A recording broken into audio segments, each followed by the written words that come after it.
ఈరోజు అయితే నేను మైలేజ్ టెస్ట్ చేస్తున్నాను నా ఈ 6 years ఓల్డ్ యూనికార్న్ మీద.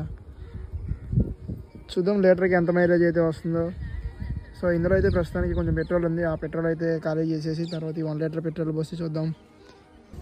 సో ఇప్పుడు చూసుకుంటే పెట్రోల్ అయితే మొత్తం కంప్లీట్ అయితే అయిపోయింది.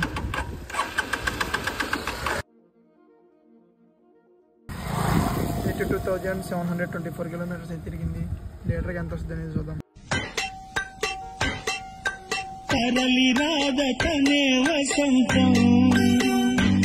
స్పీడోమీటర్లో రీడింగ్ చూడవచ్చు ఎంత వచ్చింది అనేది. మనం 82,724 కిలోమీటర్స్లో నుంచి మనకు వచ్చిన రీడింగ్ని మైనస్ చేస్తే మనకైతే 47 కిలోమీటర్స్ అయితే తిరిగింది ఒక 1 లీటర్ పెట్రోల్తో. మీరు చూసుకుంటే నేనైతే ఎలాంటి రోడ్ కండిషన్లో అయితే బైక్ డ్రైవ్ చేశానో చూడొచ్చు. మనం ఇదే 1 లీటర్ హైవే పైన టెస్ట్ చేస్తే మ్యాక్స్ టు మ్యాక్స్ 50+ అయితే పక్కా వస్తుంది. సో నెక్స్ట్ అయితే ఏ బైక్ మీద చేయాలో కామెంట్ అయితే చేసి చెప్పండి. Thanks for watching.